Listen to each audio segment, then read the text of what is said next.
continuamos com o nosso programa e agora o bate-papo com a participação do doutor em educação, Adair Ângelo Dalla Rosa. É com você, Ivan. Sistematizar o conhecimento a partir de uma análise filosófica e crítica.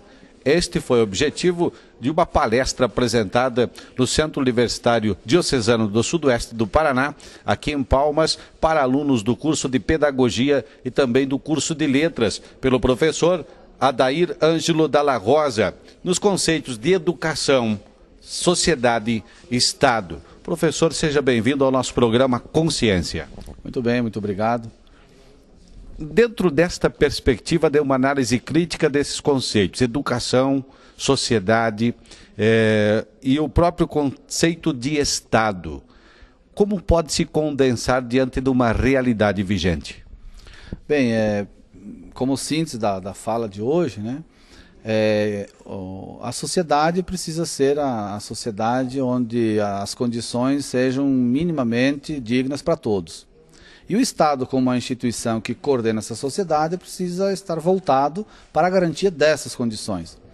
Dos diversos serviços que o Estado pode e deve oferecer, um deles é a educação pública, né? E a educação pública, no caso estatal, no Brasil, ela tem sido ampliada nos últimos anos, quase atingindo a totalidade da população. Inclusive, mais recentemente, com o Fundeb, para atingir pela educação básica, inclusive as crianças da educação infantil. No entanto, essa conquista, essa chamada democratização, essa ampliação numérica, quantitativa, que é boa e necessária, ela precisa agora ser levada adiante para que ela seja também uma universalização e uma democratização qualitativa, no sentido de que a educação forme a pessoa integral, forme a criança e o adolescente integral. Muito se fala da educação para o mercado de trabalho, formação para o mercado de trabalho. Ninguém pode negar que é necessário isso, mas isso é insuficiente.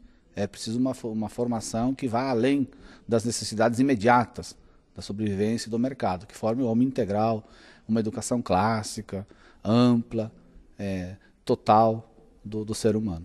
Bom, a educação ainda não, na perspectiva de um aparelho ideológico do Estado, ainda está servindo a grupos restritos, seria isso, professor? Direto e indiretamente, né? Porque, bem como você lembrou, né? A educação como aparelho ideológico do Estado, assim como propunha Althusser, né? Então, o Estado, ele ainda, infelizmente, não é um Estado totalmente democrático. Ele é um Estado que, embora haja conquistas populares, haja contradição, mas é um Estado que está bastante próximo do que falou já um clássico da política, né, que ele seria um comitê de negócios da classe dominante. Ele não é só isso, mas ele é bastante isso ainda, pelo que a gente vê. Então, quer dizer, ele acaba, direto ou indiretamente, também fazendo da educação um aparelho ideológico desse Estado. Sempre lembrando que há experiências, tentativas, contradições, boas experiências, mas elas não são ainda, digamos assim, hegemônicas, ainda são tímidas.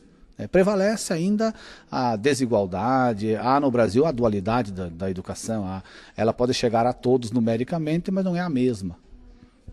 Como deve proceder o profissional da educação na perspectiva de estar, digamos, fazendo o reverso deste quadro, professor? É uma luta ampla, porque ao mesmo tempo que se cobra do Estado a ampliação dos direitos ou a garantia dos direitos, que já estão muitos deles na lei, mas não efetivados, melhoria de condições de trabalho do professor, melhoria de salários, melhoria da formação. É preciso também que, na contrapartida, como educação para além do aparelho ideológico, né, que o próprio educador, o próprio professor, o aluno da universidade, o professor da universidade, se empenhe nessa luta de estudo, conhecimento, tomada de consciência dessa realidade para ele poder somar numa empreitada, num trabalho coletivo para superar essa condição. É como eu dizia na fala de hoje. O educador tem que ser necessariamente um revolucionário, no sentido de transformador, não no sentido negativo do conceito. E ninguém é verdadeiramente revolucionário, transformação desse quadro deprimente, sem antes de tudo ser um estudioso da causa revolucionária. Ou seja, conhecer a realidade, conhecer as contradições, conhecer as amarras desse sistema, para poder enfrentar. Do contrário, a gente se torna um objeto, se torna massa de manobra, né? Nós deixamos de, sendo assim alienados, deixamos de ser cidadãos para sermos meros consumidores das benesses que o Estado autoritário oferece. Seria na perspectiva de se criar novos conceitos e pôr em prática esses conceitos e não apenas ser reprodutor da história. Exatamente. Mas não só mudando conceitos e conhecimentos, como muito se fez com cursos de capacitação. Se a própria realidade, a própria postura do Estado não muda. Porque, um exemplo, com uma sala de aula superlotada, quente, com condições precárias, também pouca diferença faz a mudança de concepção do professor. Agora, contraditoriamente, se tem a condição e ele não muda a concepção, também não acontece. É como dizia o Gramsci, para que a sociedade mude, a transformação precisa ter duas condições, a condição objetiva e a condição subjetiva. Eu preciso querer e é preciso que seja materialmente possível. Se eu tenho a realidade material possível e eu não quero, não acontece. E se eu quero muito, mas não tenho a mínima condição, também não acontece. Quer dizer, esse é um processo dialético. É preciso... Agora, o querer, a formação que você lembrou, é importante, porque forja a pessoa a buscar e a forjar com que as condições materiais aconteçam, né? Instituição, educação na sociedade brasileira em específico, ela ainda é suficiente para atender as demandas da sociedade que está aí num mundo louco, como o senhor colocava na palestra? Não, não é suficiente. Se você vê, por exemplo, hoje não chega a 5% a população brasileira que tem acesso ao ensino superior. E se a gente pega os países europeus, é 45%.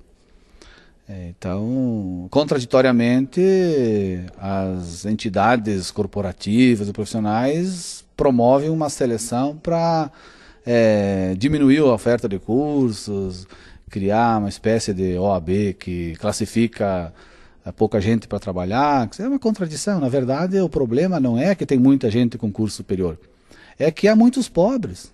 O Brasil é o que tem a maior concentração de renda do mundo. Consequentemente, a população não consegue consumir os serviços e por isso os profissionais não trabalham. Não adianta ficar diminuindo o número de profissional, tem que aumentar. Então, nesse sentido, a educação é insuficiente, ela é muito insuficiente ainda. Embora, é preciso registrar que tem crescido muito. O senhor falava na palestra que se alguém tiver alguma receita de como resolver, jogue fora. No sentido que nós já estamos fartos de receitas em educação. Toda vez tem uma proposta, uma teoria nova, e que vem como uma novidade, dentro de um espírito novidadeiro, e agora sim, agora dá.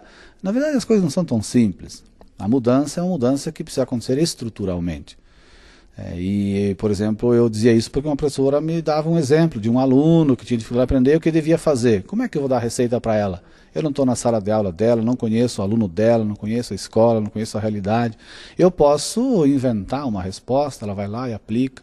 Nós temos uma tradição de copiar propostas de fora, não só na educação, na economia, na política. E, efetivamente, isso não produz efeito positivo. Quanto mais se utiliza propostas externas, mais súdito a gente se torna dessas outras sociedades. Muito bem, nós conversamos então com o professor Adair Ângelo Dalla Rosa, que está fazendo esse trabalho aqui com os alunos de pedagogia, também de letras, fazendo uma análise bastante profunda, radical, de alguns conceitos como educação, sociedade e Estado, e discorreu rapidamente aqui no programa Consciência, que você segue acompanhando por aqui.